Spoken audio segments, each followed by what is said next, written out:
to begin at the beginning. It is spring, moonless night in the small town. Starless and Bible black, the cobble street silent, and the hunched quarters and rabbit's wood limping invisible down to the slow black, crow-black fishing boat bobbing sea. The houses are blind as moles, though moles see fine tonight in the snouting velvet dingles. Or blind as Captain Cat, there in the muffled middle by the pump and the town clock. The shops in mourning, the welfare hall in widow's weeds. And all the people of the lulled and dumbfound town are sleeping now. Hush, the babies are sleeping. The farmers, the fishers, the tradesmen and pensioners, cobbler, schoolteacher, postman and publican, the undertaker and the fancy woman, drunkard, dressmaker, preacher, policeman, the webfoot cockle women, and the tidy wives. Young girls lie bedded soft, or glide in their dreams with rings and trousseaux, bridesmaided by glowworms down the aisles of the organ-playing wood. The boys are dreaming wicked, or of the bucking ranches of the night and the jolly-rotted sea. And the anthracite statues of the horses sleep in the fields, and the cows in the byres, and the dogs in the wet-nosed yards. And the cats nap in the slant corners, or lope, sly, streaking and needling on the one cloud of the roofs. You can hear the dew falling, and the hushed town breathing. Only your eyes are unclosed to see the black unfolded town, fast and slow, asleep. And you alone can hear the invisible star fall, the darkest before dawn minutely dew-graced stir of the black dab-filled sea, where the Alathusa, the Curlew, the Skylark, Zanzibar, Rhiannon, the Rover, the Cormorant and the Star of Wales tilt and ride. Listen. It is night, moving in the streets. The processional, salt, slow, musical wind in Coronation Street and Cockle Row. It is the grass growing on Llareggub Hill. Dewfall, starfall. The sleep of birds in Milkwood. Listen, it is night in the chill, squat chapel. Hemming in bonnet and brooch and bombazine black, butterfly choker and bootlace bow, coughing like nanny goats, sucking mintoes, 40 winking, hallelujah. Night in the fore-ale, quiet as a domino. In Ocky Milkman's loft, like a mouse with gloves. In Dyebread's bakery, flying like black flower. It is tonight in Donkey Street, trotting silent with seaweed on its hooves, along the cockle cobbles past curtain, fernpot, text and trinket, harmonium, holy dresser, watercolours done by hand, china dog and rosy tin tea caddy. It is night, neddying among the snuggeries of babies. Look, it is night, dumbly, royally winding through the coronation cherry trees, going through the graveyard of Bethesda with winds gloved and folded and dew-doffed, tumbling by the sailor's arms. Time passes. Listen. Time passes. Come closer now. Only you can hear the houses sleeping in the streets, in the slow, deep, salt and silent black bandaged night. Only you can see, in the blinded bedrooms, the combs and petticoats over the chairs, the jugs and basins, the glasses of teeth, thou shalt not on the wall, and the yellowing dicky bird watching pictures of the dead. Only you can hear and see, behind the eyes of the sleepers, the movements and countries and mazes and colours and dismays and flight and fall and despairs and big seas of their dreams. From where you are, you can hear their dreams. Captain Cat, the retired blind sea captain, asleep in his bunk in the sea-shelled shipping bottle ship-shaped best cabin of Schooner House, dreams of never such seas as any that swamped the decks of his SS Kidwelly, bellying over the bedclothes, and jellyfish slippery sucking him down salt deep into the Davy dark, where the fish come biting out and nibble him down to his wishbone, and the long drowned nuzzle up to him. Remember me, Captain? You were dancing, Williams. I lost my step in Nantucket. Do you see me, Captain? The white-born talking? I'm Tom Fred, the donkey man. We shared the same girl once. Her name was Mrs. Probert. Rosie Probert, 33 Duck Lane. Come on up, boys. I'm dead. Oh, me Captain, I'm Jonah Jarvis. Come to a bad end. Very enjoyable. Alfred Pomeroy Jones, sea lawyer, born in Mumbles, sung like a linnet, crowned you with a flagon, tattooed with mermaids, thirst like a dredger, died of blisters. This skull at your ear roll is Curly Bevan. Tell my auntie it was me that pawned the Armaloo clock. Aye, aye, Curly. Tell my missus, no, I never. I never done what she said I never. Yes, they did. And who brings coconuts and shawls and parrots to my Gwen now? How's it above? Is there rum and lava bread? Bosoms and robins, Concertinas, Ebenezer's bell? fighting and onions, and sparrows and daisies. Tiddlers in a drum jar? buttermilk and whippets, Rockabye baby? Washing on the line. And all girls in the snug? How's the tanners in dowlights? who milks the cows in my squin? When she smiles, is there dimples? What's the smell of parsley? Oh, my dead dears. From where you are, you can hear in Cockle Row in the spring moonless night Miss Price, dressmaker and sweet shopkeeper, dream of a lover tall as the town clock tower, Samson syrup gold-maned, whacking-thighed and piping hot, thunderbolt-based and barnacle-breasted, flailing up the cockles with his eyes like blow-lamps, and scooping low over a lonely, loving, hot water-bottled body. Van Price, Mr. Mog Edwards. I am a draper, bad with love.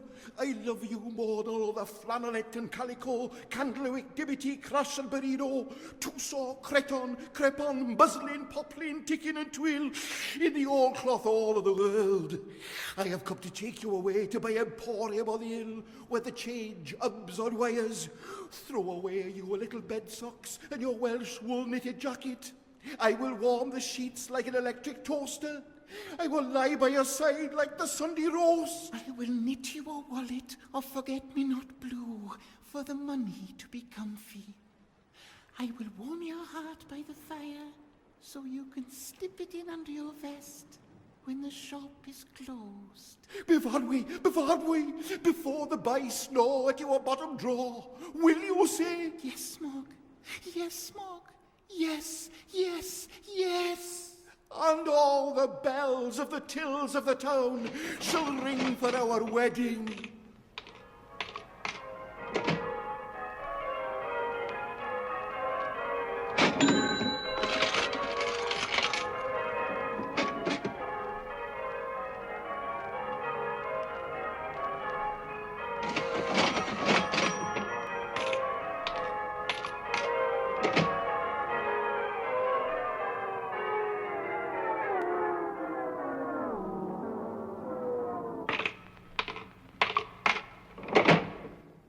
Come now, drift up the dark. Come up the drifting sea-dark street now, to the Bible-black airless attic over Jack Black the cobbler's shop, where alone and savagely Jack Black sleeps in a nightshirt tied to his ankles with elastic, and dreams of chasing the naughty couples down the grass-green gooseberry double bed of the wood, flogging the tosspots in the spit and sawdust, driving out the bare, bold girls from the sixpenny hops of his nightmares.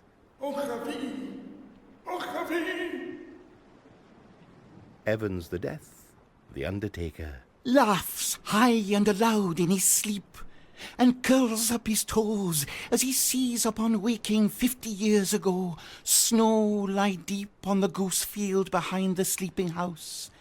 And he runs out into the field where his mother is making Welsh cakes in the snow, and steals a fistful of snowflakes and currants, and climbs back to bed to eat them cold and sweet under the warm white clothes, while his mother dances in the snow kitchen, crying out for her lost currants. And in the pink-eyed little cottage next to the undertaker's lie alone the 17 snoring gentle stone of Mr. Waldo, rabbit-catcher, barber, herbalist, cack-doctor, quack, his fat pink hands palms up over the edge of the patchwork quilt, his black boots neat and tidy in the washing basin, his bowler on a nail above the bed, a bottle of milk stout, and a slice of cold bread pudding under the pillow. And dripping in the dark, he dreams of... This little piggy went to market. This little piggy stayed at home. This little piggy had roast beef. And this little piggy had none. And this little piggy went wee, wee, wee, wee, all the way home to Waldo! Waldo! Yes, Bloodwind, love? Oh, what'll the neighbours say? What'll the neighbours... Poor Mrs. Waldo. What she puts up with Never should have married. if she didn't have to? Same as her mother. Well, there's husband for you. Bad as his father. And you know where he ended? Up in the asylum. Crying for his ma. Every Saturday. And carrying on. With that Mrs. Beatty Morris. Up in the quarry. And seen her baby. It's got his nose. Oh, it makes my heart bleed. What he'll do for drink. Falling in the gutter. Talking to the lamppost. Using language. Singing in a W. Poor Mrs. Waldo. Oh, Waldo! Waldo! Hush, love, hush. I'm widow of Waldo now. Waldo? Waldo! Yes, our ma'am. Oh, what'll the neighbours say? What'll the neighbours... Waldo? Waldo! What you doing with old Matty? Give us a kiss, Matty Richards. Give us a penny, then. I only got a penny. Lips is a penny. Will you take this woman, Matty Richards, Dulcie Prothero, Effie Bevan, Lil the Gluepot, Mrs. Flusher, Bloodwind Bowen, to be your awful wedded wife? No, no, No, no, no, no! Now in her iceberg white, holily laundered crinoline nightgown, under virtuous polar sheets, in her spruced and scoured, dustifying bedroom in Trig and Trim Bayview, a house for paying guests at the top of the town, Mrs. Ogmore Pritchard, widow, twice, of Mr. Ogmore, linoleum retired, and Mr. Pritchard, failed bookmaker, who, madam by besaming, swabbing and scrubbing, the voice of the vacuum cleaner and the fume of polish, ironically swallowed disinfectant, fidgets in her rinsed sleep, wakes in a dream, and nudges in the ribs, dead Mr. Ogmore, dead Mr. Pritchard, ghostly on either side. Mr. Ogmore, Mr. Pritchard, it is time to inhale your balsam. Oh, Mrs. Ogmore. Oh, Mrs. Pritchard. Soon it will be time to get up. Tell me your tasks in order. I must put my pyjamas in the drawer marked pyjamas. I must take my cold bath, which is good for me. I must wear my flannel band to ward off sciatica. I must dress behind the curtain and put on my apron. I must blow my nose In the garden, if you please. in a piece of tissue paper, which I afterwards burn. I must take my salts, which are nature's friend. And have a charcoal biscuit, which is good for me. I may smoke one pipe of asthma mixture. In the woodshed, if you please. And dust the parlour and spray the canary.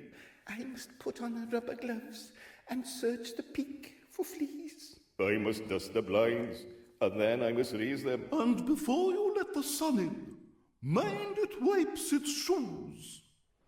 In Butcher Bynan's, Gossamer Bynan, daughter, schoolteacher, dreaming deep, daintily ferrets under a fluttering hummock of chicken's feathers in a slaughterhouse that has chintz curtains and a three-piece suite, and finds, with no surprise, a small, rough, ready man with a bushy tail, wanking in a paper carrier. At last, my love. Sighs Gossamer Bynon, and the bushy tail wags rude and ginger. Help! Cries Organ Morgan the organist in his dream. There is perturbation and music in Coronation Street. All the spouses are honking like geese and the babies singing opera. PC at Llareggub has got his truncheon out and is playing cadenzas by the pump. The cows from Sunday Meadow ring like reindeer, and on the roof of Handel Villa see the women's welfare hoofing bloomered in the moon. At the sea end of the town, Mr. and Mrs. Floyd, the Cocklers, are sleeping as quiet as death, side by wrinkled side, toothless, salt and brown, like two old kippers in a box. And high above in Salt Lake Farm, Mr. Utah Watkins counts all night the wife-faced sheep as they leap the fences on the hill, smiling and knitting and bleating, just like Mrs. Utah Watkins. 35, 36, 48, 89. Knit one, slip one, knit two together, pass the slip stitch over. Ocky Milkman, drowned asleep in Cockle Street, is emptying his churns into the Dewi River, regardless of expense, and weeping like a funeral. Cherry Owen, next door, lifts a tankard to his lips, but nothing flows out of it. He shakes the tankard. It turns into a fish. He drinks the fish. PC at Llareggub lumps out of bed, dead to the dark and still foghorning, and drags out his helmet from under the bed, but deep in the backyard lock-up of his sleep, a mean voice murmurs, "You'll be sorry for this in the morning." And he heave-hoes back to bed. His helmet swashes in the dark. Willy-nilly postman, asleep up street, walks 14 miles to deliver the post as he does every day of the night, and rat-a-tats hard and sharp on Mrs. Willy-nilly. Oh, don't spank me, please, teacher. Whimpers his wife at his side. But every night of her married life, she's been late for school. Sinbad Sailors, over the taproom of the Sailor's Arms, hugs his damp pillow, whose secret name is Gossamer Bynon. Mrs. Rose Cottage's eldest, Mai, peels off her pink and white skin in a furnace, in a tower, in a cave, in a waterfall, in a wood, and waits there, raw as an onion, for Mr. Right to leap up the burning tall hollow splashes of leaves like a brilliantine trout. Call me Dolores, like they do in the stories. Alone until she dies, Bessie Bighead, hired help, born in the workhouse, smelling of the cowshed, snores bass and gruff on a couch of straw in a loft in Salt Lake Farm, and picks a posy of daisies in Sunday Meadow to put on the grave of Gomer Owen, who kissed her once by the pigsty when she wasn't looking, and never kissed her again, although she was looking all the time. And the inspectors of cruelty fly down into Mrs. Butcher Bynon's dream to persecute Mr. Bynon for selling Owl meat, dog's eyes, man chop. Mr. Bynon, in Butcher's bloodied apron, spring heels down Coronation Street, a finger, not his own, in his mouth. And in Coronation Street, which you alone can see it is so dark under the chapel in the skies, the Reverend Eli Jenkins, poet, preacher, turns in his deep towards dawn sleep and dreams of... I step for die. He intricately rhymes to the music of Cruth and Pibgorn, all night long in his druid's seedy nightie in a beer tent black with parks. Mr. Pugh, schoolmaster, fast asleep, pretends to be sleeping, spies foxy round the droop of his nightcap and psst, whistles up, "Murder." Mrs. Organ Morgan, groceress, coiled grey like a dormouse, her paws to her ears, conjures Silence. She sleeps very dulcet in a cove of wool, and trumpeting organ Morgan at her side snores no louder than a spider. Mary Ann Sailors dreams of the Garden of Eden, she comes in her smock frock and clogs, away from the cool scrubbed cobbled kitchen, with the Sunday school pictures on the whitewashed wall, and the farmer's almanac hung above the settle, and the sides of bacon on the ceiling hooks, and goes down the cockle-shell paths of that apple pie kitchen garden, ducking under the chippose clothes pegs, catching an apron on the blackcurrant bushes, past bean rows and onion bed and tomatoes ripening on the wall, towards the old man playing the harmonium in the orchard, and sits down on the grass at his side and shells the green peas that grow up through the lap of a frock that brushes the dew. In Donkey Street, so furred with sleep, Diebread, Polly Garter, No Good Boyo, and Lord Cutglass sigh before the dawn that is about to be, and dream. Diebread dreams of Turkish girls. Horizontal. Polly Garter dreams of Babies. and No Good Boyo, Nothing. and Lord Cutglass, he dreams of Tick-tock, tick-tock, tick-tock, tick-tock. time passes. Listen. Time passes. An owl flies home past Bethesda to a chapel in an oak, and the dawn inches up. Stand on this hill. This is Llareggub Hill, old as the hills, high, cool, and green. And from this small circle of stones made not by druids but by Mrs. Bynum's Billy, you can see all the town below you sleeping in the first of the dawn. You can hear the lovesick wood pigeons mooning in bed. A dog barks in his sleep farmyards away. The town ripples like a lake in the waking haze. Less than 500 souls inhabit the 3 quaint streets and the few narrow by-lanes and scattered farmsteads that constitute this small, decaying watering place, which may indeed be called a backwater of life, without disrespect to its natives, who possess to this day a salty individuality of their own. The main street, Coronation Street, consists for the most part of humble 2-storied houses, many of which attempt to achieve some measure of gaiety by prinking themselves out in crude colors and by the liberal use of pinkwash, though there are remaining a few 18th century houses of more pretension, if on the whole in a sad state of disrepair. Though there is little to attract the hill climber, the health seeker, the sportsman, or the weekending motorist, the contemplative may, if sufficiently attracted to spare it some leisurely hours, find in its cobble streets and its little fishing harbor, and in several of its curious customs, and in the conversation of its local characters, some of that picturesque sense of the past so frequently lacking in towns and villages which have kept more abreast of the times. The river Dewey is said to abound in trout, but is much poached. The one place of worship with its neglected graveyard is of no architectural interest. The principality of the sky lightens now over our green hill into spring morning, larked and crowed and belling. Who pulls the town hall bell rope but blind Captain Cat? One by one, the sleepers are wrung out of bed this one morning as every morning.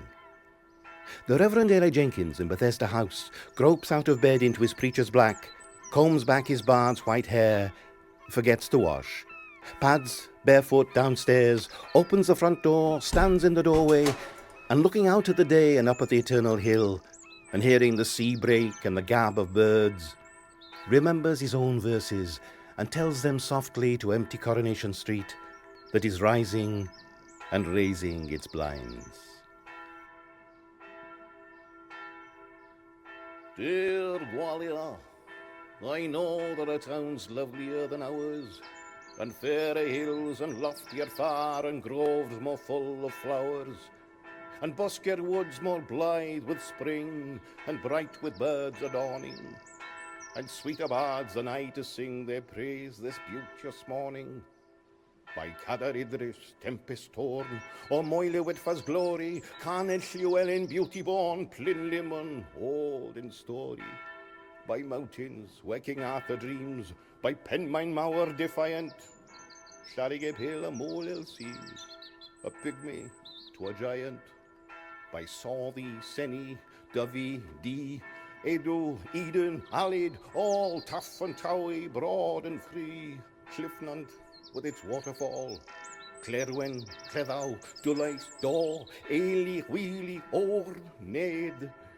Small is our river Dewi Lord, a baby on a rushy bed. By Carrick-Kennan, king of time, our heron head is only a bit of stone with seaweed spread, where gulls come to be lonely. A tiny dingle is Milkwood, by Golden Grove neath Grongar. But let me chose, and oh, I should love all my life and longer, to stroll among our trees and stray, and Guzgog Lane on Donkey Down, and hear the Dewi sing all day, and never, never leave the town. The Reverend Jenkins closes the front door. His morning service is over. Now, woken at last by the out-of-bed, sleepy-head, Polly put the kettle on town hall bell. Lily Smalls, Mrs. Bynan's treasure, comes downstairs and puts the kettle on the primus ring in Mrs. Bynan's kitchen and looks at herself in Mr. Bynan's shaving glass above the sink and sees... Oh, there's a face. Where you get that hair from? Got it from old Tomcat. Oh, give it back then, love. Oh, there's a perm. Where you get that nose from, Lily? Got it from my father, silly. You've got it done upside down. Oh, there's a conk. Look at your complexion. Oh, no, you look. It needs a bit of makeup. Needs a veil. Oh, there's glamour. Where you get that smile, Lil? Never you mind, girl. Nobody loves you. That's what you think. Oh, is it loves you then? Oh, Chantal. Oh, come on, Lily. Cross your heart, then. Oh, cross my heart. And very softly, her lips almost touching a reflection, she breathes the name and clouds the shaving glass. Lily! Yes, ma'am. Where's my tea, girl? Where do you think? In the cat box? Coming up, ma'am. Mr. Pugh, in schoolhouse opposite, takes up the morning tea to Mrs. Pugh and whispers on the stairs. Here's your arsenic, dear, and your weed killer biscuit. I've throttled your parakeet. I've spat in the vases. I've put cheese in the mouse holes. Here's your... a nice tea, dear. Too much sugar. You haven't tasted it yet, dear. Too much milk, then. Has Mr. Jenkins said his poetry? Yes, dear. Then it's time to get up. Give me my glasses. No, not my reading glasses. I want to look out. I want to see. Lily Smalls, the treasure, down on her red knees, washing the front step. She's tucked her dress in her bloomers. Oh, the baggage. P.C. Artilleries, ox-broad, barge-booted, stomping out of Handcuff House in a heavy beef-red huff, black-browed under his damp helmet. He's going to arrest Parigata. Mark my words. What for, my dear? For having babies. Oh. Mary Ann Sailors, opening her bedroom window above the tap room and calling out to the heavens, I'm 85 years, 3 months, and a day. I will say this for her. She never makes a mistake. Organ Morgan at his bedroom window, playing chords on the sill to the morning fishwife gulls, who, heckling over Donkey Street, observe... Me, Dave Red, hurry into the bakery, pushing in my shirt tails, button in my waistcoat. Bing goes a button. Oh, why can't they sew them? No time for breakfast. Nothing for breakfast. There's wives for you. Me, Mrs. Daybread One, Captain Sword and old corset. Nice to be comfy, nice to be nice. Clogging on the cobbles to stir up an over. Me, Mrs. Daybread Two, gypsy to kill in a silky scarlet petticoat above my knees. Dirty, pretty knees. See my body through my petticoat, brown as a berry. High heel shoes with one heel missing. Tortoiseshell comb in my bright black slinky hair. Nothing else at all but a dab of scent. Lolling Gordy at the doorway. Tell your fortune in the tea leaves. Scowling at the sunshine. Lighting up my pipe. Me, Lord Cutglass, in an old frock coat belonging to Eli Jenkins and a pair of postman's trousers from Bethesda Jumble, running out of doors to empty slops, mind their river, and then running in again. Tick-tock. Me, Miss Price, in my pretty print housecoat, deft at the clothesline, natty as a Jenny Wren, then pit-pat back to my egg in its cosy, my crisp toast fingers, my homemade plum and butter pat. Me, no good boyo. Up to no good in the wash house. Me, Polly Garter, under the washing line, giving the breast in the garden to my bonny new baby. Nothing grows in our garden, only washing and babies. And where's their fathers live, my love? Over the hills and far away. Ah, you're looking up at me now. I know what you were thinking, you poor little milky creature. You're thinking you are no better than you should be, Polly. And that's good enough for me. Oh, isn't life a terrible thing? Thank God.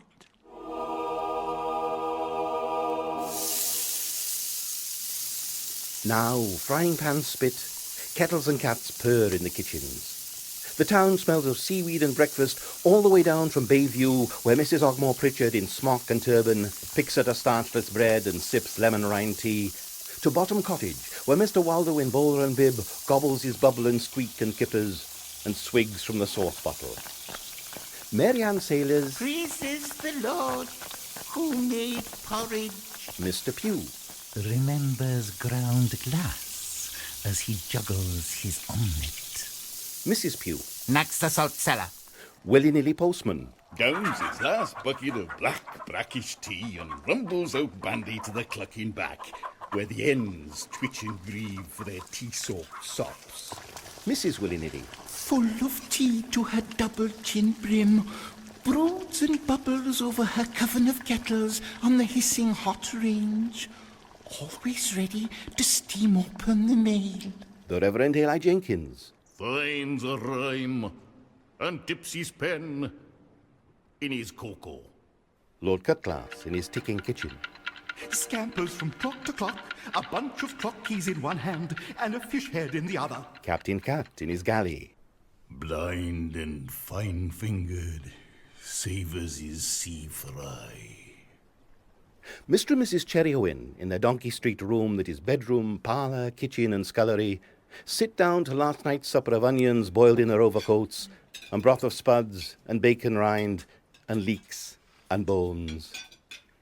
See that smudge on the wall by the picture of Auntie Blossom? That's where you threw the sago. You only missed it by an inch. I always miss Auntie Blossom too. Remember last night? In you reeled, my boy, as drunk as a deacon with a big wet bucket and a fish pail full of stout, and you looked at me and you said, God does come home, you said. And then over the bucket you went, sprawling and bawling, and the floor was all flagons and heels. Was I wounded? Oh, then you took off your trousers and you said, does anybody want to fight? Oh, you old baboon. Give us a kiss. And then you sang Bread of Heaven, tenor and bass. I always sing Bread of Heaven. And then you did a little dance on the table. And then what did I do? Oh, then you cried like a baby, and you said you were a poor drunk orphan with nowhere to go but the grave. And what did I do next, my dear? Then you danced on the table all over again, and you said you were King Solomon Owen, and I was your Mrs. Sheba. And then? And then I got you into bed. And you snored all night like a brewery. From Bynum Butcher's in Coronation Street, the smell of liver sidles out, with onions on its breath. Mr. and Mrs. Bynum, waited upon by their treasure, enjoy between bites their every morning hullabaloo, and Mrs. Bynum slips the gristly bits under the tassel tablecloth to her fat cat. She likes the liver, Ben. She ought to do best. It's her brother. No! Did you hear that, Lily? Yes, ma'am. We're eating pusscat. Yes, ma'am. Oh, you cat butcher! It was doctored, mind. What's that got to do with it? Yesterday we had mole. Oh, Lily. Monday otter. Tuesday shrews. Go on, Mrs. Bynum. He's the biggest liar in town. Don't you dare say that about Mr. Bynum. Everybody knows it, ma'am. Mr. Bynum never tells a lie. Do you, Ben? No, Bess. And now I'm going out after the corgis with my little cleaver. Oh, Lily, Lily! Up the street in the Sailor's Arms, Sinbad Sailors, grandson of Mary Ann Sailors, draws a pint in the sunlit bar. The ship's clock in the bar says 11:30. 11:30 is opening time. The hands of the clock have stayed still at 11:30 for 50 years. It is always opening time in the Sailor's Arms. Yes, to me, Sinbad. All over the town, babies and old men are cleaned and put into their broken prams and wheeled out onto the sunlit cockle cobbles or out into the backyards under the dancing underclothes and left. A baby cries. I want my pipe, and he wants his bottle.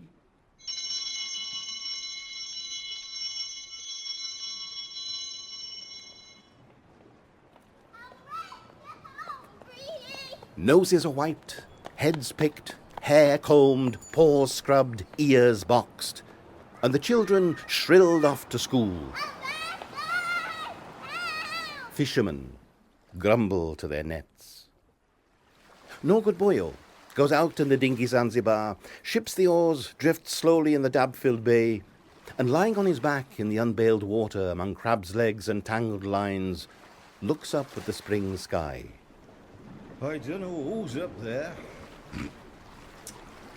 And I don't care. He turns his head and looks up at Llareggub Hill and sees among green-lathered trees the white houses of the strewn-away farms, where farm boys whistle, dogs shout, cows low, but all too far away for him or you to hear. And in the town, the shops squeak open. Mr. Edwards, in butterfly collar and straw hat at the doorway of Manchester House, measures with his eye the dawdlers by for striped flannel shirts and shrouds and flowery blouses, and bellows to himself in the darkness behind his eye, I love Miss Price. Syrup is sold in the post office. A car drives to market, full of fowls and a farmer. Milk churns stand at Coronation Corner like short silver policemen. And sitting at the open window of Schooner House, blind Captain Cat hears all the mourning of the town. Maggie Richards, Ricky Reese, Tommy Powell, our Sal, Little Godwine, Billy Swansea with a dog's voice, one of Mr. Waldo's, Nasty Humphrey, Jackie with a sniff. Where's Dickie Salby and the boys from Teapant? Perhaps they got the rash again. Somebody's hit Maggie Richards. 2-1 it's Billy Swansea. Never trust a boy who barks. Right again. That's Billy.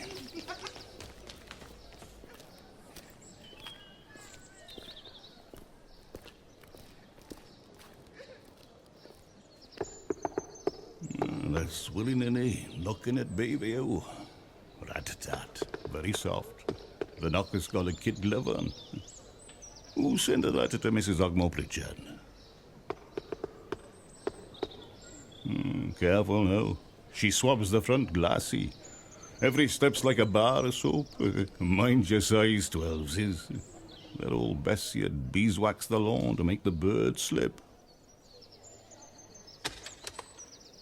Morning, Mrs. Ogmore Pritchard. Good morning, postman. Here's a letter for you with stamped and addressed envelope enclosed, all the way from Bilth Wells.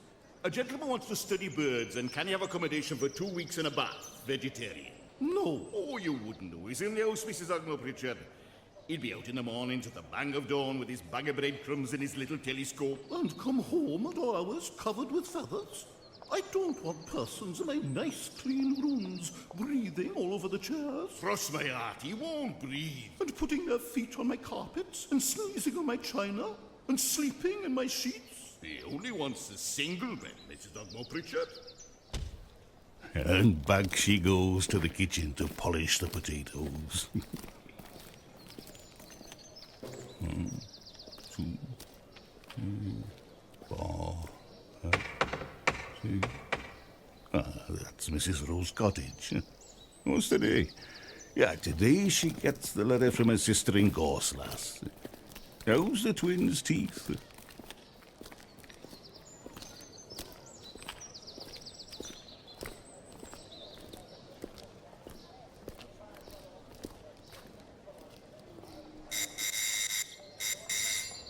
He's stopping at schoolhouse. Morning, Mrs. Pugh.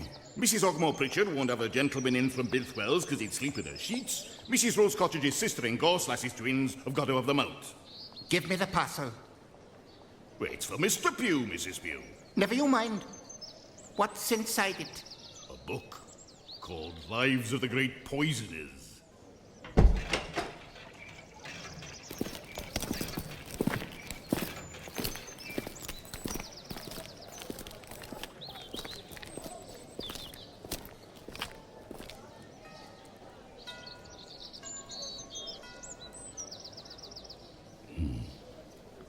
That's Manchester House. Morning, Mr. Edwards. Very small news. Mrs. Ogmore Pritchard won't have birds in the house, and Mr. Pugh's bought a book now on how to do in Mrs. Pugh. Have you got a letter for a bird? Oh, Miss Price loves you with all her heart. Smelling of lavender today. She's down to the last of the elderflower wine, but the quince jam's bearing up and she's knitting roses on the doilies. Last week, she sold 3 jars of boiled sweets, pound of humbugs, half a box of jelly babies, and 6 coloured photos of Llareggub. Yours forever, then 21 X's. Oh, willy-nilly, she's a ruby. Here's my letter. Put it into her hands now.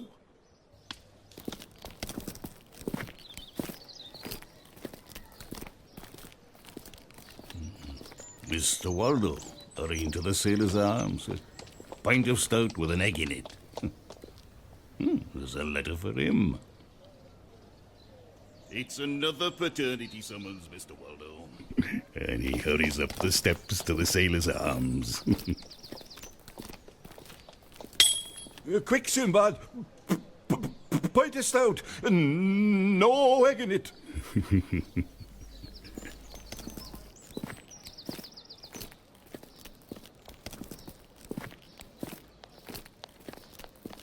All the women are out this morning in the sun. You can tell it's spring. There goes Mrs. Cherry. You can tell her by her trotters. Off she trots, new as a daisy. Who's that talking by the pump? Mrs. Floyd and Boyo talking flatfish. What can you talk about flatfish? There goes Mrs. Dye-Bread One, waltzing up the street like a jelly. Every time she shakes, it's slap, slap, slap. Mrs. Sarah! Mrs. Sarah! Can you spare a loaf, love? Dye bread forgot the bread. Oh, this is a lovely morning. Yeah, how are your boils this morning? Oh, isn't that good news now? It's a change to sit down. Ta, Mrs. Sarah. Who's that? Mrs. Butcher Bainan with a pet black cat. Follows her everywhere.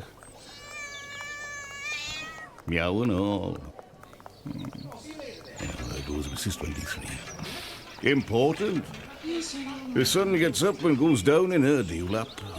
When she shuts her eyes, it's night. High heels now. In the morning, too. Mrs. Rose Cottage's eldest, my 17 and never been kissed. Oh, going young and milking under my window to the field with the nanny goats. Ah, she reminds me all the way. Can't hear what the women are gabbing round the pump. Same as ever. Who's having a baby? Who blacked whose eye? Seen Polly Garter giving her belly an earring. There should be a law. See Mrs. Butcher Bainan's new mauve jumper. It's her old grey jumper. Died. Who's dead? Who's dying? Oh, that's a lovely day. Oh, the cost of soap flakes.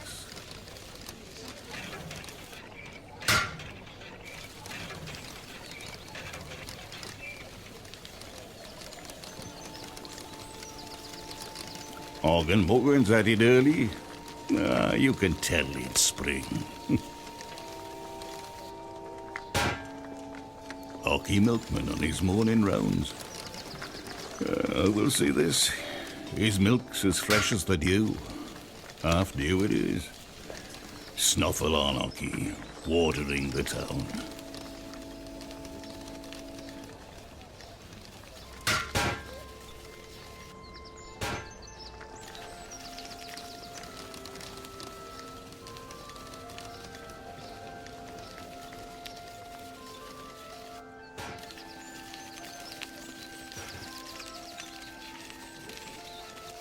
Somebody's coming.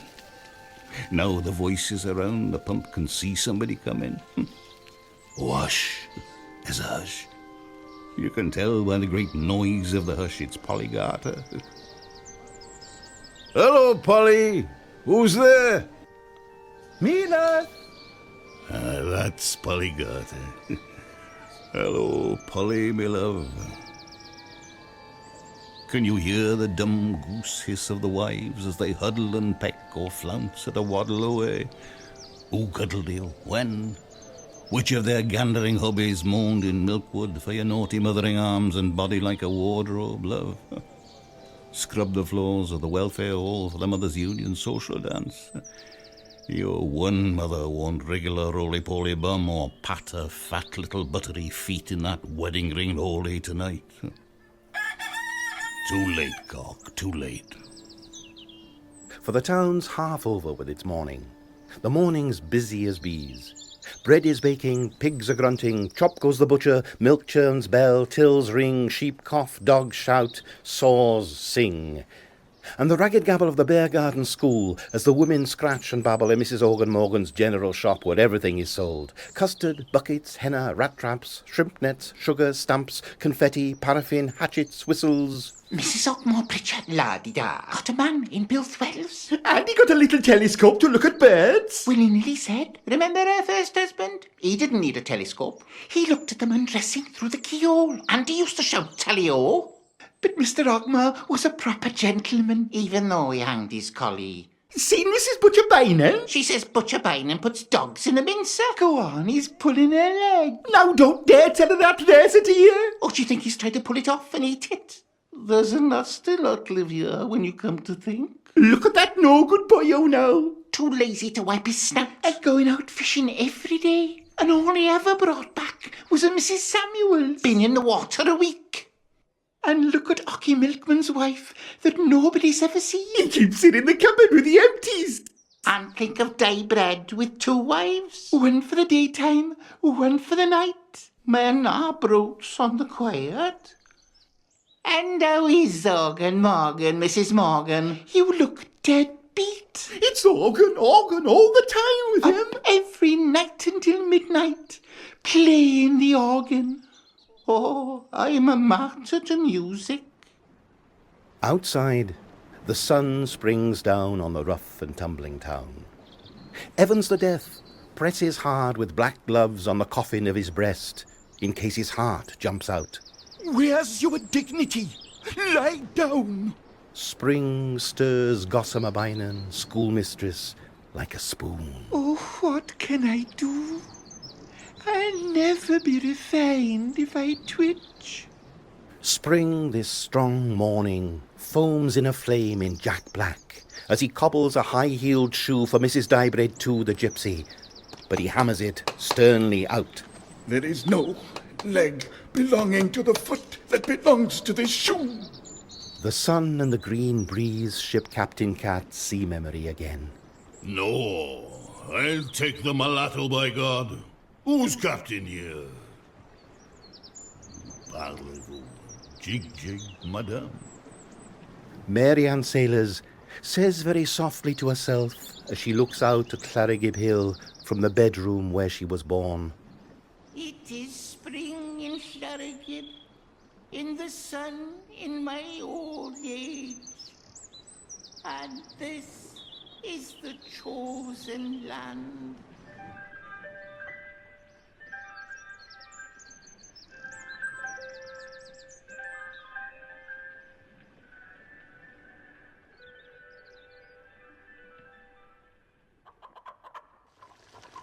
And in Willy-nilly the postman's dark and sizzling, damp, tea-coated, misty picnic kitchen, where the spitting cat kettles throb and hop on the range, Mrs. Willy-nilly steams open Mr. Mogg Edwards' letter to Miss Mevanwy Price and reads it aloud to Willy-nilly by the squint of the spring sun through the one sealed window running with tears, while the drug-bedraggled hens at the back door whimper and snivel for the licorice bog-black tea.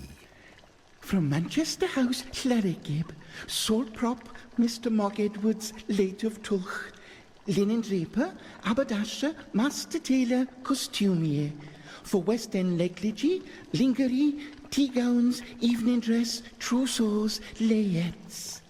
Also ready to wear for all occasions.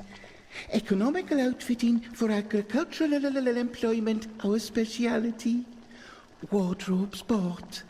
Among our satisfied customers, ministers of religion and GPs. Fittings by appointment. Advertising weekly in the Tulk Bugle.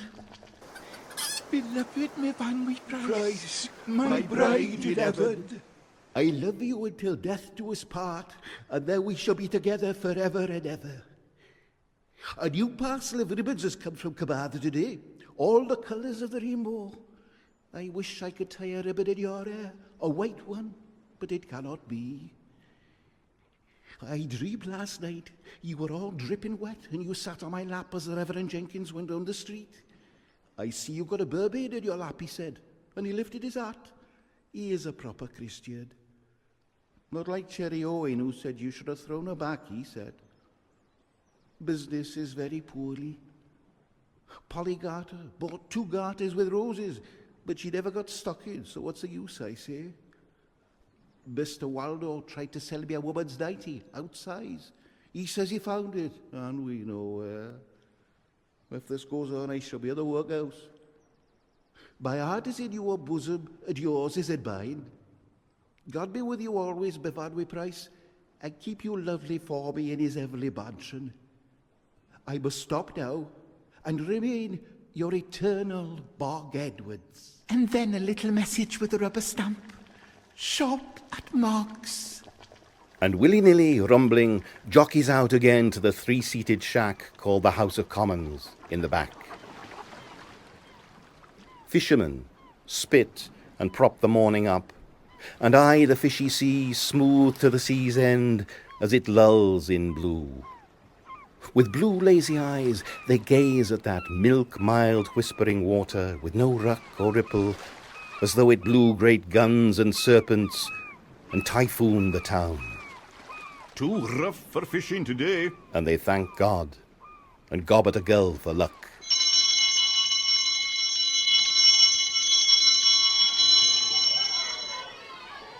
The children spank and scamper, rough and singing, out of school into the draggle-tail yard, and Captain Cat at his window says soft to himself the words of their song. Johnny Crack and Flossie Still kept the baby in a kingpin. Flossie Flossie snail and Johnny Quack. One would pull it down, one would pull it back. Oh, it's my turn now. Oh, it's my turn now.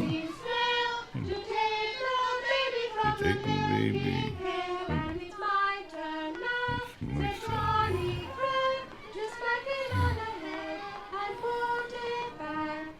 Johnny Crack and Flossie said, get the baby in a milking pail.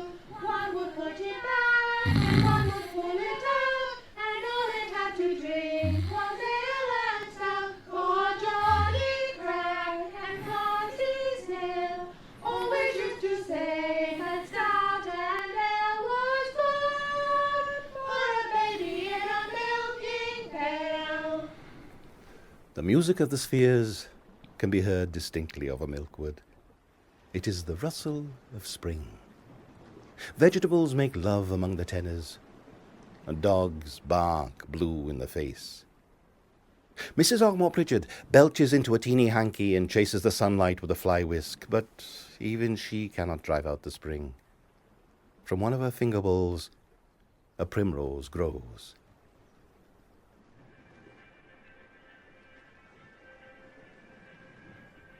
Mrs. Dyebraid 1 and Mrs. Dyebraid 2 are sitting outside their house in Donkey Lane. Mrs. Dyebraid 2 is looking into a crystal ball which she holds in the lap of her dirty scarlet petticoat, hard against her hard, dark thighs. Cross my palm with silver. Out of our housekeeping money. Yeah, what do you see, Levy? I see a feather bed with 3 pillows on it and a text above the bed. I can't read what it says. There's great clouds blowing. Now they've blown away. God is love, the text says. Hey, that's so a bed! And now it's vanished. The sun's spinning like a top. Who's this coming out of the sun? It's a hairy little man with big pink lips. He got a wall-eye. It's Dyebraid! The feather bed's floating back. The little man's taking his boots off. He's pulling his shirt over his head. He's beating his chest with his fists. He's climbing into bed. Go on! Go on! There's 2 women in bed. He looks at them both with his head cocked on one side. He's whistling through his teeth. Now he grips his little arms around one of the women. Which one? Which one? I can't see anymore. Oh, there's great clouds blowing again. Ah, the mean old clouds. The Reverend Jenkins, busy on his morning calls, stops outside the welfare hall to hear Polly Garter as she scrubs the floors for the Mothers' Union dance tonight.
Now men from every parish round run after me and roll me on the ground. But whenever I love another man by, Johnny from the hill, oh sailing Jack, I always think as they do what they please, of Tom, Dick and Harry, who were tall as trees. And most I think, when I'm by their side, of little Willie Wee, who down and died.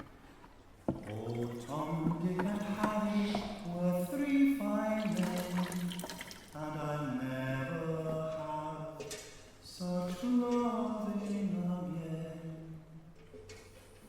But little Willie Wee, who took me on his knee, little Willie Weasel is the man for me.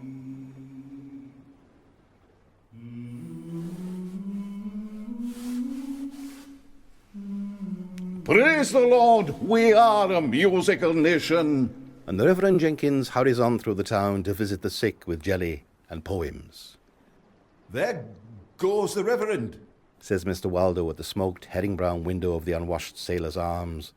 With his brolly and his oaths. Here, fill 'em up, man. I'm on the treacle today. The silent fishermen flush down their pints. Oh, Mr. Waldo, Sighs Sinbad sailors.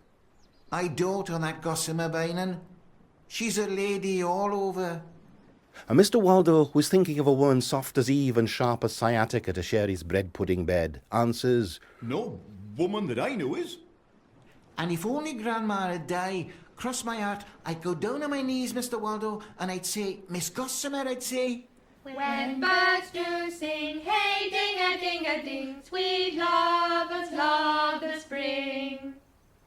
Pretty Polly sings, still on her knees, Oh, Tom, Dick and Harry were three fine men, and I'll never have such Ding-a-ding-a-ding. again. and the morning school is over. And Captain Cat at his curtained schooner's porthole, open to the spring sun tides, hears the naughty forfeiting children tumble and rhyme on the cobbles. When he called the boys, they make such a noise. Boys, boys, boys, come along to me. Boys, boys, boys, kiss Penny where she says, I'll give her a penny. Go on with me. Kiss me in Goosegard Lane. Oh, give me a penny. What's your name? Billy. Kiss me in Goosegard Lane, Billy. Oh, give me a penny, silly. Gwenny, Gwenny, I kiss you in Goosegard Lane. No, I haven't got to give you a penny. Boys, boys, boys, kiss Gwenny where she says, I'll give her a penny. Go on, Gwenny. Kiss me on Llareggub Hill. Oh, give me a penny. What's your name? Johnny Cristo. Kiss me on Llareggub Hill, Johnny Cristo. Oh, give me a penny, mister. Gwenny, Gwenny, I kiss you on Llareggub Hill. No, I haven't got to give you a penny. Boys, boys, boys, kiss Gwenny when she says, I'll give her a penny. Go on, Gwenny. Go on, Gwenny. Kiss me in Milkwood. Oh, give me a penny. What's your name? Kiss me in Milkwood, Dickie. Oh, give me a penny quickly. Gwenny, I can't kiss you in Milkwood. Gwenny, I say why? Why? Because my mother says I mustn't. Cody, Cody, custard, give Gwenny a penny. Give me a penny. I haven't any. Put him in the river, up to his liver. Quick, quick, dirty tick, beat him on the bum with a rhubarb stick. Aye! And the shrill girls giggle and master around him, and they squeal as they clutch and thrash, and he blubbers away downhill with his patch pants falling, and his tear-splashed blush burns all the way as the triumphant bird-like sisters scream with buttons in their claws. And the bully brothers hoot after him his little nickname and his mother's shame and his father's wickedness with the loose, wild, barefoot women of the hovels of the hills. It all means nothing at all. Then his tormentors tussle and run to the Cockle Street sweet shop, their pennies sticky as honey, to buy from Miss Mevanwy Price, who is cocky and neat as a puff-bosom robin, her small round buttocks tight as ticks, gobstoppers big as wens that rainbow as you suck, brandy balls, wine gums, hundreds and thousands, licorice sweet as sick, nugget to tug and ribbon out like another red rubbery tongue, gum to glue in girls' curls, crimson cough drops to spit blood, ice cream cornets, dandelion and burdock, raspberry and cherryade, pop goes the weasel and the wind.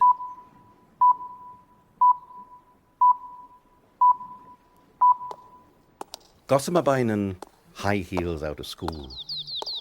The sun hums down through the cotton flowers of her dress into the bell of her heart, and buzzes in the honey there, and couches and kisses, lazy loving and boozed in her red, buried breast.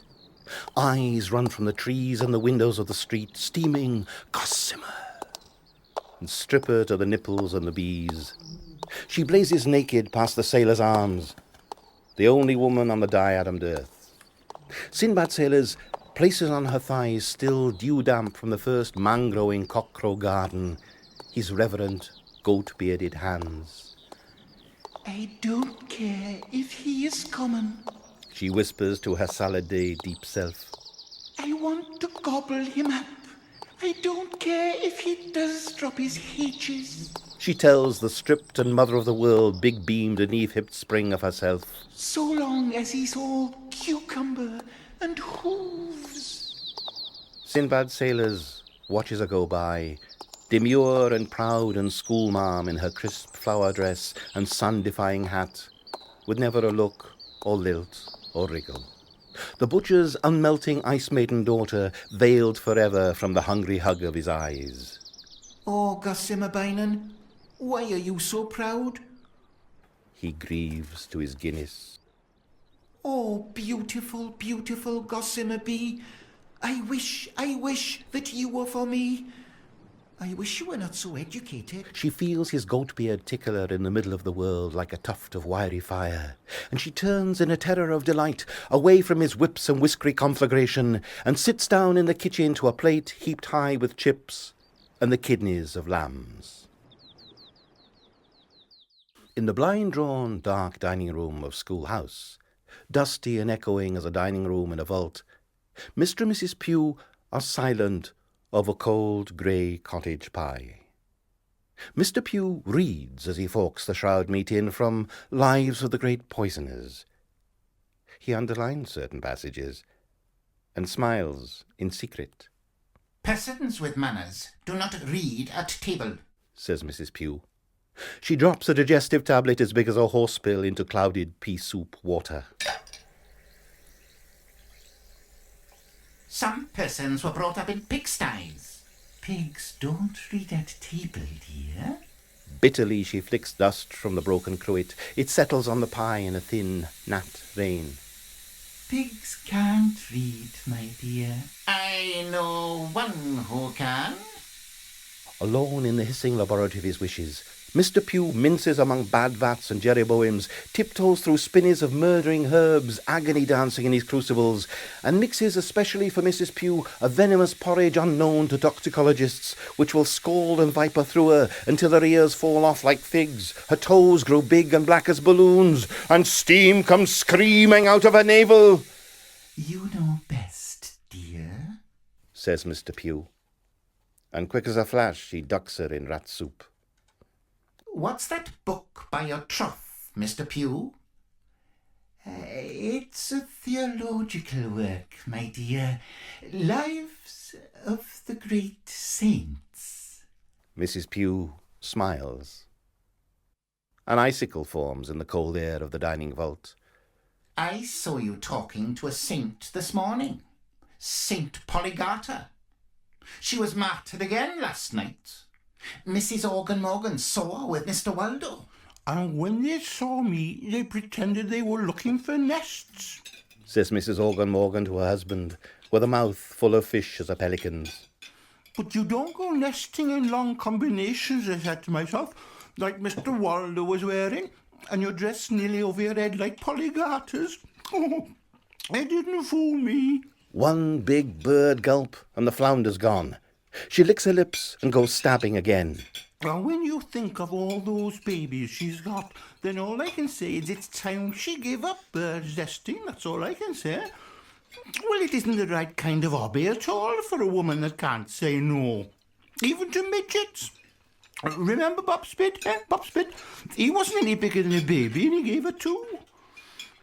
Well, they're two nice boys, Fred Spit and Arthur. I always say that for them. Sometimes I like Fred best, or sometimes I like Arthur. Who do you like best, Organ? Oh, Bach, without any doubt. Bach every time for me.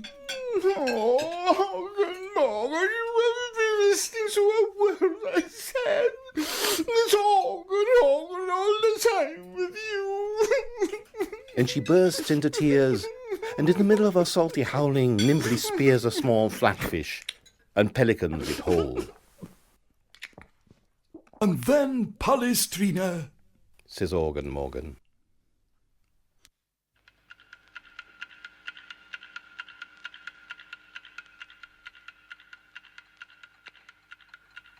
Lord Cutlass, in his kitchen full of time, squats down alone to a dog dish marked Fido of peppery fish scraps, and listens to the voices of his 66 clocks, one for each year of his loony age, and watches with love their black and white, moony, loud-lipped faces talking the earth away.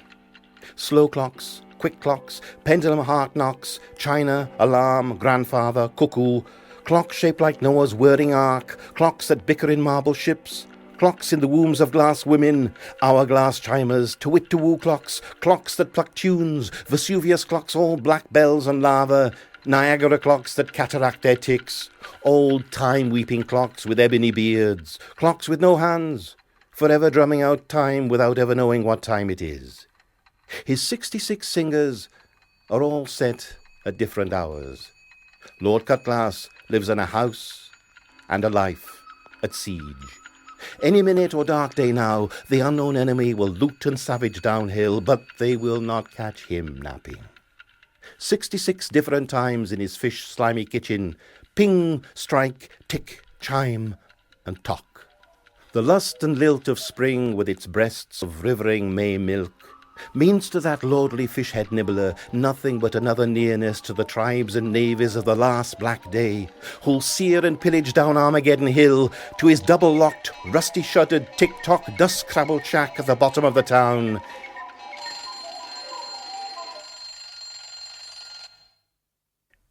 That has fallen head over bells in love. And I'll never have such loving again. Pretty Polly hums and longs. Now when farmers' boys on the first fair day come down from the hills to drink and be gay, before the sun sinks, I lie there in their arms, for their goodbye boys from the lonely farms. But I always think, as we tumble into bed,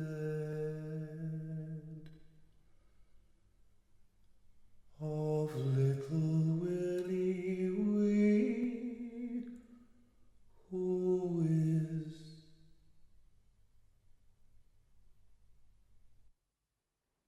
The sunny, slow, lulling afternoon yawns and moons through the dozy town. The sea lolls, laps, and idles in, with fishes sleeping in its lap. Donkeys angelically drowse on Donkey Down.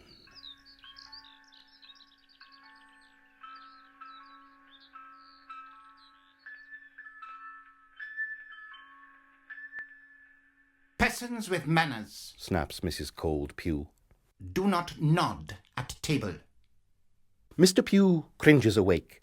He puts on a soft soaping smile. It is sad and grey under his nicotine egg-yellow weeping walrus Victorian moustache worn thick and long in memory of Dr. Crippen. You should wait until you retire to your sty, says Mrs. Pew, sweet as a razor. His fawning, measly quarter smile freezes. Sly and silent, he foxes into his chemist's den, and there in a hiss and prussic circle of cauldrons and phials, brimful with pox and the Black Death, cooks up a fricassee of deadly nightshade, nicotine, hot frog, cyanide and bat spit for his needling stalactite hag and bednag of a poker-backed nutcracker wife. I beg your pardon, my dear, he murmurs with a wheedle. Captain Cat at his window thrown wide to the sun, slumbers and voyages. Earringed and rolling, I love you, Rosie Probert, tattooed on his belly. He weeps as he sleeps and sails. One voice of all he remembers most dearly as his dream buckets down. Lazy, early Rosie with a flaxen thatch, whom he shared with Tom Fred the donkeyman and many other seamen. But she speaks to Captain Napping Cat alone. Mrs. Probert. From Duck Lane, Jack. Quack twice and ask for Rosie. Is the one love of his sea life that was sardined with women. What seas did you see, Tomcat, Tomcat, in your sailoring days long, long ago? What sea beasts were in the wavery green when you were my master? I'll tell you the truth. Seas barking like seals, blue seas and green, seas covered with eels and mermen and whales. What seas did you sail, old whaler, when on the blubbery waves between Frisco and Wales you were my bosun? As true as I'm here, dear, you tomcat's tart, you landlubber Rosie, you cosy love, my easy as easy, my true sweetheart, seas green as a bean, seas gliding with swans in the seal-barking moon. What seas were rocking my little deckhand, my favourite husband in your sea boots and hunger, my duck, my whaler, my honey, my daddy, my pretty sugar sailor with my name on your belly, when you were a boy long, long ago. I'll tell you no lies. The only sea I saw was the seesaw sea with you riding on it. Lie down, lie easy, let me shipwreck in your thighs. Knock twice, Jack, at the door of my grave, and ask for Rosie. Rosie Probert. Remember her. She is forgetting. The earth which filled her mouth is vanishing from her. Remember me. I have forgotten you. I am going into the darkness of the darkness forever. I have forgotten that I was ever born. Look, Says a child to a mother as they pass by the window of Schooner House. Captain Cat is crying. Captain Cat is crying. Come back, come back. He's crying all over his nose. Says the child. Mother and child move on down the street. He's got a nose like strawberries. The child says, And then she forgets him too. She sees in the still middle of the Bluebag Bay no good boyo fishing from the dandy bar. No good boy, you gave me 3 pennies yesterday. But I wouldn't. The child tells her mother.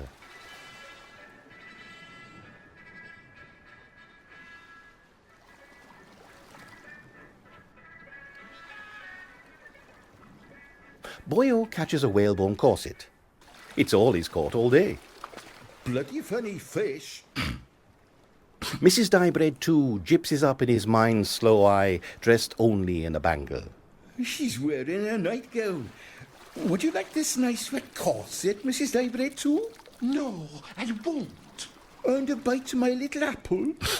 He offers with no hope. She shakes her brass nightgown, and he chases her out of his mind. And when he comes gusting back, there in the bloodshot centre of his eye, a geisha girl grins and bows in a kimono of rice paper. I want to be good boyo.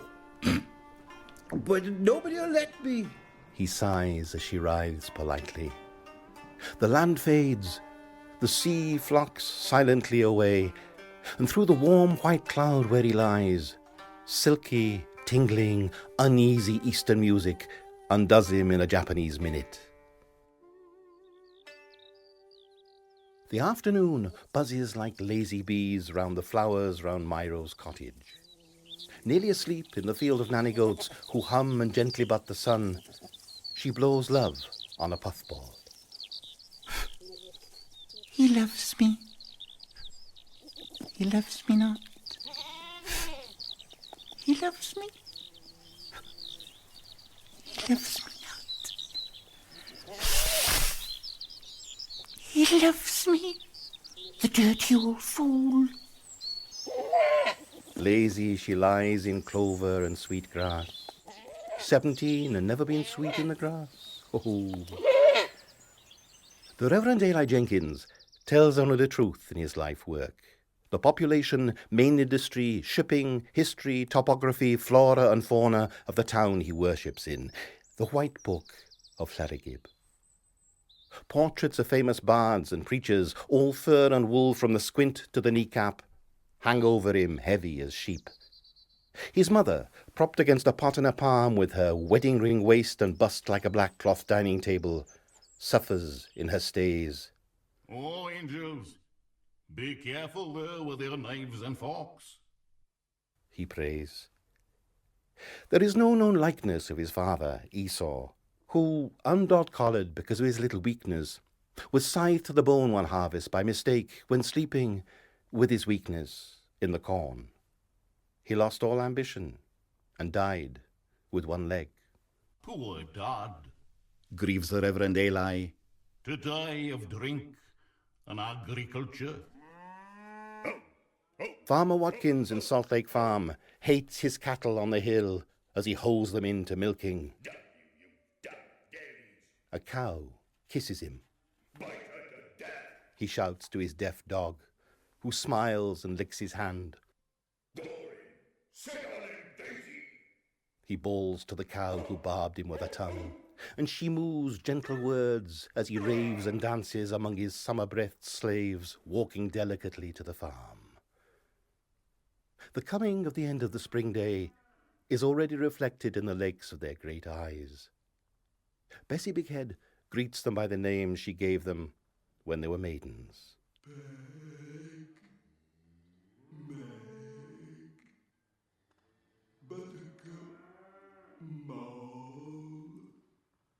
Fan from the castle, Theodosia, and Daisy. They bow their heads. Look up Bessie Bighead in the White Book of Llareggub. You will find the few haggard rags and the one poor glittering thread of her history laid out in pages there with as much love and care as the lock of hair of her first lost love. Conceived in Milkwood, born in a barn, wrapped in newspaper, left on a doorstep, big-headed and bass-voiced, she grew in the dark until long-dead Gomerowin kissed her once when she wasn't looking because he was dead. Now, in the light, she'll work sing, milk, say the cow's sweet names, and sleep until the night sucks out her soul and spits it into the sky.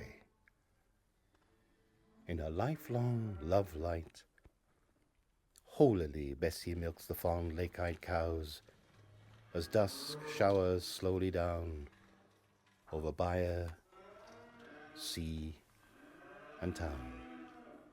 Llareggub is the capital of dusk.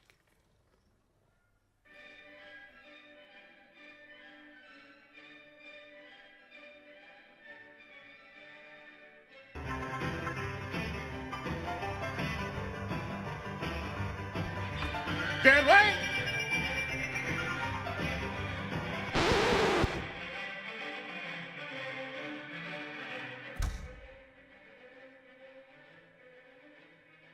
Mrs. Ogmore Pritchard, at the first drop of the dusk shower, seals all her sea-view doors, draws the germ-free blinds, sits erect as a dry dream on a high-backed hygienic chair, and wills herself to cold, quick sleep. At once, at twice, Mr. Ogmore and Mr. Pritchard, who all dead day long have been gossiping like ghosts in the woodshed, planning the loveless destruction of their glass widow, reluctantly sigh and sidle into her clean house.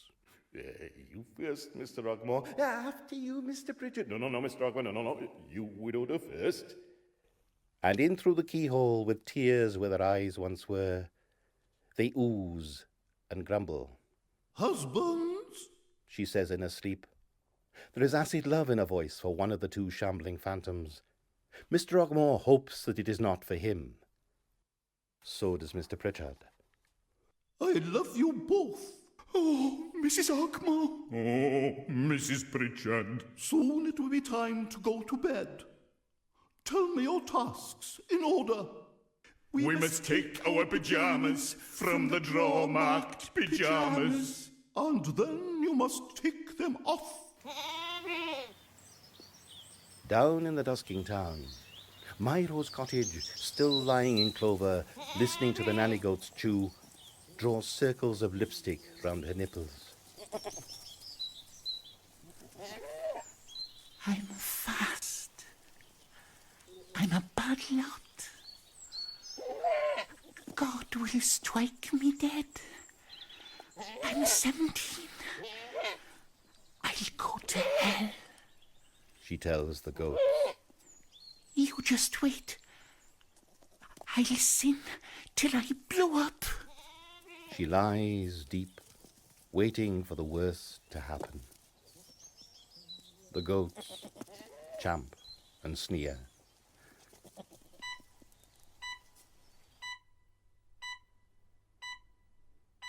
And at the doorway of Bethesda House, the Reverend Jenkins recites to Llareggub Hill his sunset poem.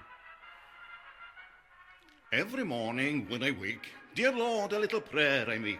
Oh, please to keep thy lovely eye on all poor creatures born to die. And every evening at sundown I ask a blessing on the town, for whether we last the night or no, I'm sure is always touch and go.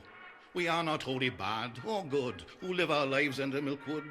And thou, I know, wilt be the first to see our best side, not our worst. Oh, let us see another day. Bless us this night, I pray. And to the sun we all will bow and say goodbye, but just for now. Jack Black prepares once more to meet his Satan in the wood. He grinds his night teeth, closes his eyes, climbs into his religious trousers, their flies sewn up with cobbler's thread, and pads out, torched and Bibled, grimly, joyfully, into the already sinning dusk. Off to Gomorrah! And Lily Smalls is up to no good boyo in the washhouse. Cherry Owen, sober as Sunday as he is every day of the week, goes off happy as Saturday to get drunk as a deacon, as he does every night. I always say she's got two husbands, says Cherry Owen. one drunk and one sober. And Mrs. Cherry simply says, and aren't I a lucky woman? Because I love them both. Evening, Cherry. Evening, Sinbad. What'll you have? Too much. The Sailor's Arms is always open. Sinbad suffers to himself, heartbroken. Oh, Gossamer, Open yours. Dusk is drowned forever, until tomorrow. It is all at once night now. All over the calling dark, babies and old men are bribed and lullabied to sleep. Rock-a-bye, Grandpa, in the treetop. When the wind blows, the cradle will rock. When the bough breaks, the cradle will fall. Down will come Grandpa, whiskers and all. The drinkers in the sailors' arms drink to the failure of the dance. Down with the waltzing and skipping. Dancing isn't natural. Righteously, says Cherry Owen, who's just down 17 pints of warm, flat, thin Welsh bitter beer. Llareggub Hill, writes the Reverend Jenkins in his poem room. Llareggub Hill, that mystic tumulus, the memorial of peoples that dwelt in the region of Llareggub before the Celts left the land of summer, and where the old wizards made themselves a wife out of flowers. Mr. Waldo, in his corner of the sailor's arms, sings In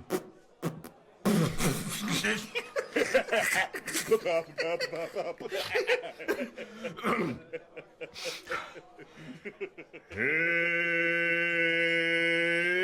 Pembroke City, when I was young, I lived by the castle keep. 6 pence a week was my wages for working for the chimbley sweep. 6 cold pennies he gave me, not a farthing more or less. And all the fare I could afford was parsnip gin and watercress. I did not need a knife and fork or a bib up to my chin to dine on a dish of watercress and a jug of parsnip gin. Did you ever hear a growing boy to live so cruel cheap on grub that has no flesh and bone and liquor that makes you weep? Sweep, sweep, chimney sweep, I wept through Pembroke City, poor and barefoot in the snow, till a kind young woman took pity. Poor little chimney sweep, she said, black as the ace of spades. Oh, nobody swept my chimney since my husband went his ways. Come and sweep my chimney, come and sweep my chimney, she sighed to me with a blush. Come and sweep my chimney, come and sweep my chimney. Bring along your chimney brush. Blind Captain Cat climbs into his bunk. Like a cat, he sees in the dark. Through the voyages of his tears, he sails to see the dead. Dancing Williams, Still dancing, Jonah Jarvis, Carrigan and Skull, Rosie with God. She has forgotten time. The dead come out in their Sunday best. Listen to the night breaking.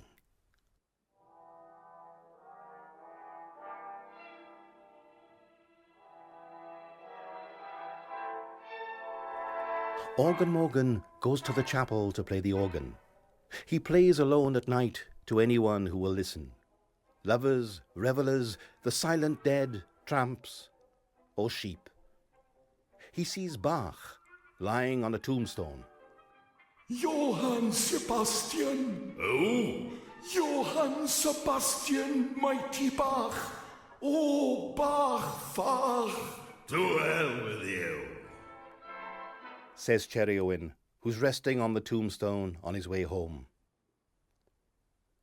Mr. Mogg Edwards and Miss Mivamwy Price, happily apart from one another at the top and the sea end of the town, write their every night letters of love and desire.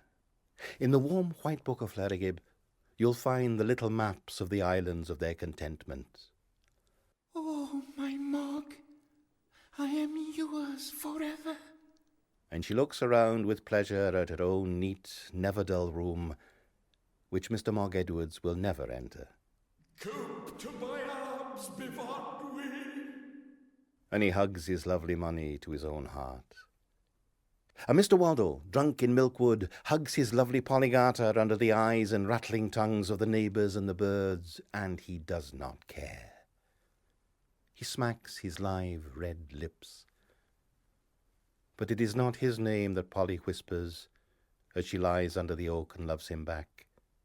6 feet deep, that name sings in the cold earth. But I always think, as we tumble into bed, of little Willie Wee, who is dead, dead, dead. The thin night darkens. A breeze from the creased water sighs the streets close under milk-waking wood. The wood whose every tree-foot's cloven in the black glad sight of the hunters of lovers. That is a God-built garden to Marianne sailors, who knows there is heaven on earth, and the chosen people of his kind fire in Llareggub's land. That is the fair day farmhands wantoning ignorant chapel of bridesbeds. And to the Reverend Eli Jenkins, a green-leaved sermon on the innocence of men. The suddenly wind-shaken wood springs awake for the second dark time, this one spring day.